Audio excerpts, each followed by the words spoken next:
Welcome Sonal coaching classes बच्चों।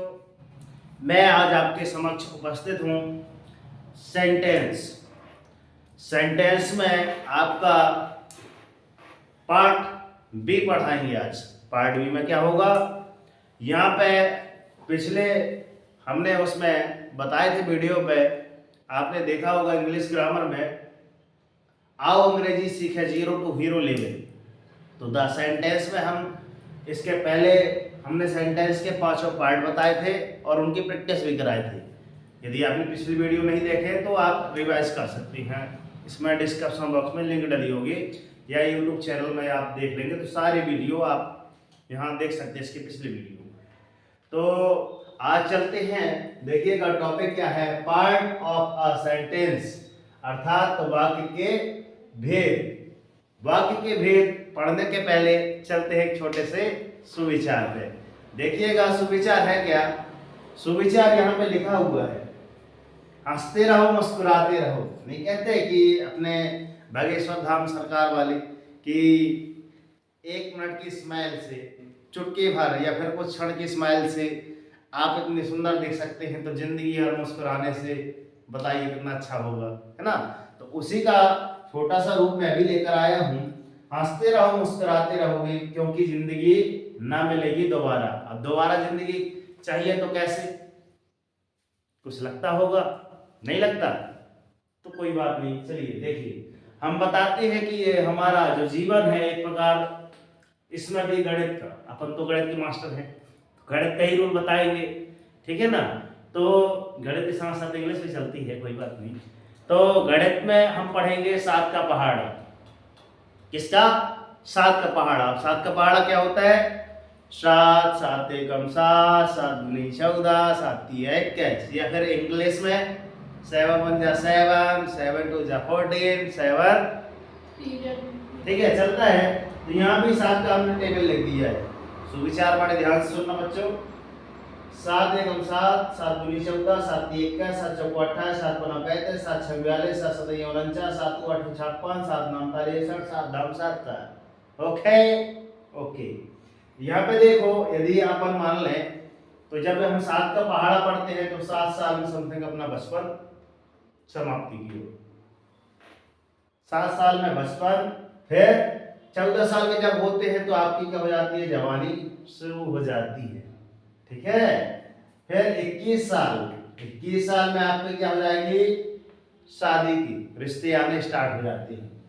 फिर 28 साल के बाद समथिंग आपके बच्चे भी हो जाएंगे, संतान आपकी।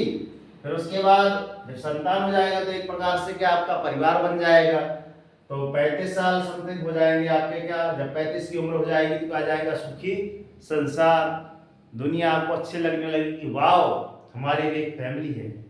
आगे चलते हैं, फिर आता है 42 फिर आ जाती है कि हाँ हम थोड़े परिवार में रहने लगे तो थोड़ा पेट बढ़ गया, है ना, थोड़ा जिम्मेदारियां बढ़ जाती, किसकी, शारीरिक जिम्मेदारी। Walking, I am telling, I am going, जानते हो ये गांव की भाषा है, आई एम टेलिंग। आगे चलते हैं 49, बुढ़ापे की शुरुआत। जब आप 49 से 50 साल के हो जाते हैं ना, तो बुढ़ापे की शुरुआत हो जाती है।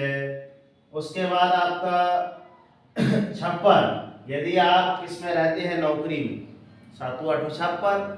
तो यदि आप किसमें रहते हैं 56 साल की एज में, तो आप यदि नौकरी वगैरह में रहते हैं तो आपके रिटायरमेंट की उम्र हो जाती है। आज वैसे हमारे, है ना, मामा श्री का भी रिटायरमेंट है आपका कुंडम में, वहाँ भी चलना है आज, ठीक है, वो भी शिक्षक हैं तो वहाँ भी रिटायरमेंट का वहाँ भी चलना।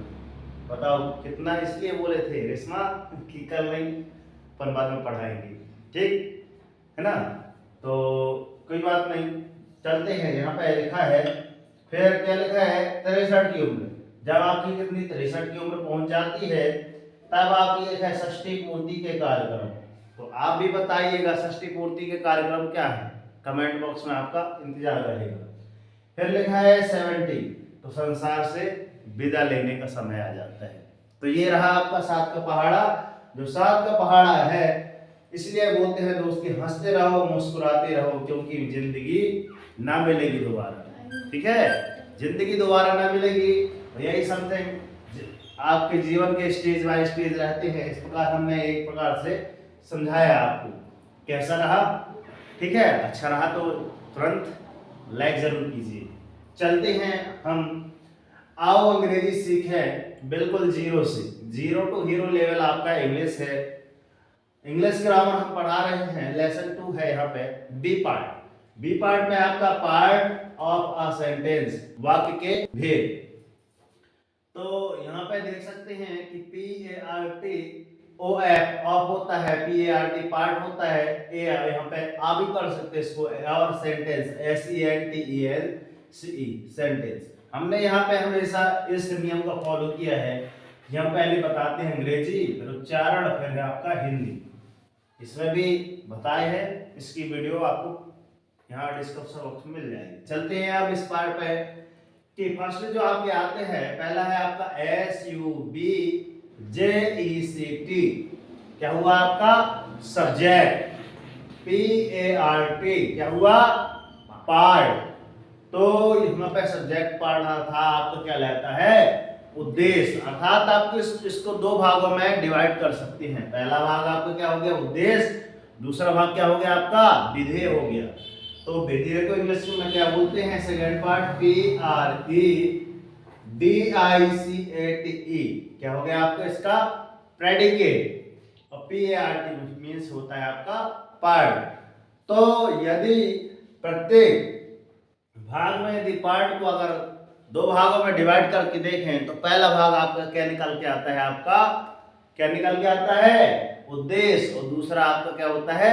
विधेय। आप कहोगे सर ये उद्देश्य और विधेय क्या कहलाते हैं? देखिएगा, हमने इनको समझाया है। ये आपका क्या लिखे है? आपके डेफिनेशन, सब्जेक्ट पार्ट, अर्थात इनकी एक छोटी सी परिभाषा हमने देखी है।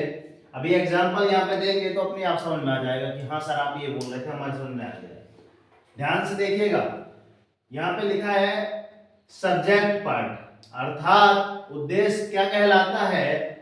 जिसके विषय में कुछ कहा जाए। जैसे हम यहाँ पे क्या कर रहे हैं, हमारा नाम क्या है? सोनल सर जी, ठीक है ना? और हमारे विषय में कुछ कहा जाए, हम क्या कर रहे हैं? टीच, अर्थात आपको कर रहे हैं, पढ़ा रहे हैं, टीचिंग। तो यहाँ पे देखिएगा, जिसके विषय में कुछ कहा जाए, या फिर हमें छोड़कर आपके विषय में कहा जाए। आपके भी नाम हो सकते हैं, है ना? राम, श्याम, सीता, गीता, मोहन, है ना? यहाँ बैठे हैं अमन, रेशमा, शिवम, ऐसे आपके नाम हो सकते हैं। तो आप क्या करते हैं? स्टडी, अर्थात आप क्या करते हैं? पढ़ाई। ठीक, तो चलते हैं, यहाँ पे लिखा है देखिएगा, जिसके विषय में कुछ कहा जाए उसे सब्जेक्ट पार्ट अर्थात उद्देश्य कहा जाता है। अर्थात जिसके बारे में कुछ कहा जाए उसको आप क्या कहेंगे? ये उद्देश्य। जैसे हम बोलते हैं कि डेली मॉर्निंग उठकर अपने लिए टारगेट सेट कीजिए। एक छोटा सा लेकर नहीं, डेली मॉर्निंग उठकर अपने लिए टारगेट सेट करो, तो वो भी आपका टारगेट अर्थात आपका लक्ष्य अर्थात उद्देश्य। यदि आपके जीवन में कुछ उद्देश्य नहीं है तो आपका जीवन एकदम निरर्थक है। मगर आपके जीवन में एक सुंदर सा टारगेट है कि हाँ आज दिन भर में हमको ये करना है, वही आपको उद्देश्य कहलाता है। बस में तो चलते हैं, बात समझ आ गई होगी कि हमारा उद्देश्य क्या कहलाता है। सेकंड में चलते हैं, प्रेडिकेट, PREDICATE, प्रेडिकेट और PART पार्ट, अर्थात आपका ये कहला गया आपका विधेय। क्या हमने ये वही चीजें लिखी है? स्पेलिंग सेम, ये आपका और ये वही, क्लियर? तो अब प्रेडिकेट क्या कहलाता है? प्रेडिकेट ध्यान सुने, सब्जेक्ट के विषय में जो कुछ कहा जाए। अभी तक तो उसका ऊपर वाले में क्या बोलता है? जिसके विषय में बोला जाता है, कुछ कहा जाता है, वो आपको कहलाता है सब्जेक्ट पार्ट। मगर यहाँ पे लिखा है कि सब्जेक्ट के बारे में, सब्जेक्ट के बारे में कुछ कहा जाए, वो आपका प्रेडिकेट अर्थात विधेय कहलाता है कि इंसान क्या कर रहा है। अगर मेरे बारे में कहा जाएगा तो मैं कौन हूँ? तो हाँ, तो मैं सोनल सर तो हूँ। मैं कौन हूँ? टीचर तो हूँ। तो क्या किसके अंतर्गत आएगा? सब्जेक्ट पार्ट में। अब मैं पढ़ा रहा हूँ तो किस में आएगा? प्रेडिकेट में। बस नहीं, जैसे आप कौन है, स्टूडेंट, तो किस में आएगा, किस में आएगा, सब्जेक्ट पार्ट में। और आप क्या कर रहे हैं, स्टडी अर्थात पढ़ रहे हैं, तो किस में आएगा आपका, प्रेडिकेट। बात समझ आ गई। तो सब्जेक्ट के विषय में जो कुछ कहा जाए, अर्थात मेरे बारे में जो कुछ कहा जाएगा वो क्या आएगा आपका, प्रेडिकेट, ठीक है ना। या फिर आपके बारे में जो कुछ कहा जाए वो आपका कहलाएगा आपका प्रेडिकेट। बात समझ आई। चलिए, तो उसे आप प्रेडिकेट या विधेय कहा जाता है, ऐसा आप बोल सकते हैं। तालिका को ध्यानपूर्वक पढ़िए। अब ये तालिका हमने एक छोटी सी तालिका बनाई है, ध्यान से देखना, फिर आप समझ में आ जाएगा। यहाँ पे लिखा है आपका सब्जेक्ट, यहाँ पे हमने लिख दिया प्रेडिकेट। ये सब्जेक्ट हुआ, ये प्रेडिकेट। अब जैसे एग्जांपल है, यहाँ पे ए नंबर का एग्जांपल है और आपका बी नंबर का, देखना पार्ट ए पार्ट बी। यदि किसी का नाम क्या है, रजत, क्या लिखा है, सब्जेक्ट में नाम लिखा है रजत, और रजत क्या कर रहा है, रन्स, अर्थात क्या कर रहा है, दौड़ रहा है।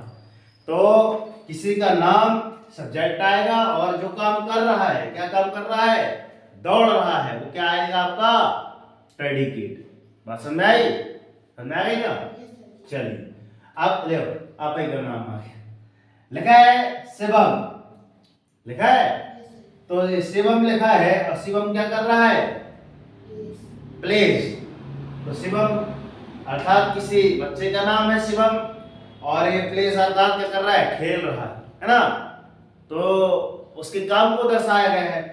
तो अर्थात जिसके बारे में या फिर जिसका नाम हो आपका सब्जेक्ट कहलाएगा, और जो कार्यक्रम वगैरह कर रहा है तो आपका कहलाएगा आपका प्रेडिकेट। तो शिवम क्या कर रहा है भैया, खेल रहा है, तो शिवम क्या हो गया आपका सब्जेक्ट, और प्रेडिकेट इसमें क्या हो गया आपका प्ले, ठीक है, खेलना।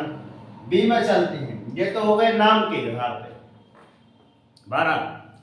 तो यहाँ पे चलते हैं नाम के आधार पे, ये हुए नाम।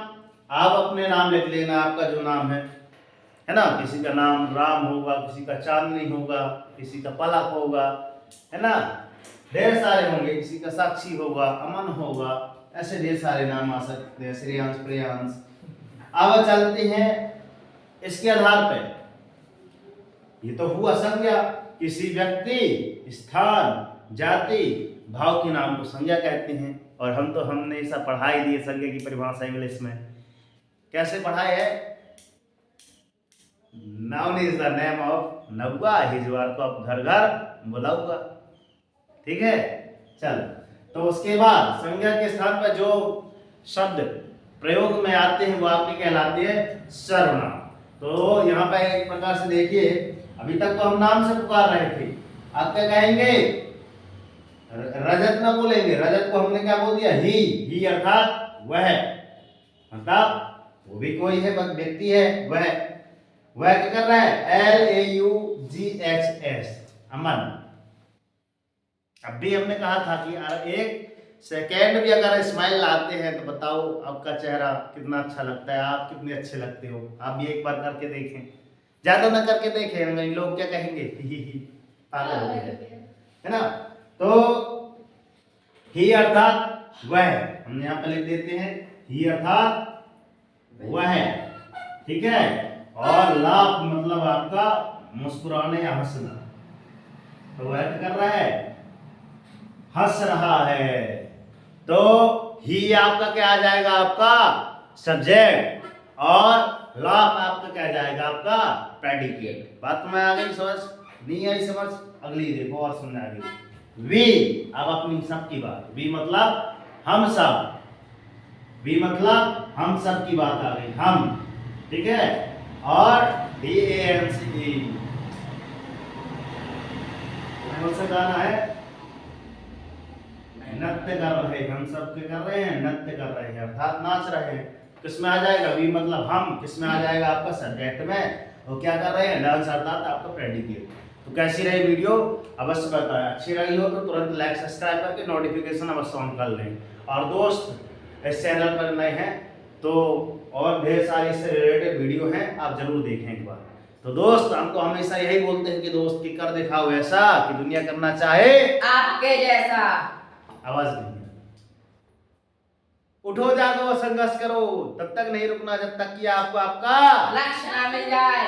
और डेली मॉर्निंग उठकर अपने लिए एक टारगेट सेट कीजिए, एक छोटा से लेकर, लेकिन डेली मॉर्निंग उठकर अपने लिए एक टारगेट सेट करो और जब तक वो अचीव न हो जाए तब तक रुको नहीं दोस्त। ओके, तो कैसा रहा वीडियो अच्छा लगा हो तो अपने नियर डियर 3 जरूर पर्सन को जरूर शेयर करें जिसको आप सगे दोस्त मानते हैं। आपने इतना अमूल्य समय दिया, मैं आपके माता पिता को प्रणाम करता हूं और आशा करता हूं कि एक बार मां सरस्वती कोचिंग सेंटर में अपने बच्चों का दाखिला अवश्य कराएं। तो ओके सर, मिलते हैं नेक्स्ट वीडियो में, तब तक के लिए जय हिंद, वंदे मातरम, भारत माता की जय, राष्ट्रीय तिरंगे झंडे की जय।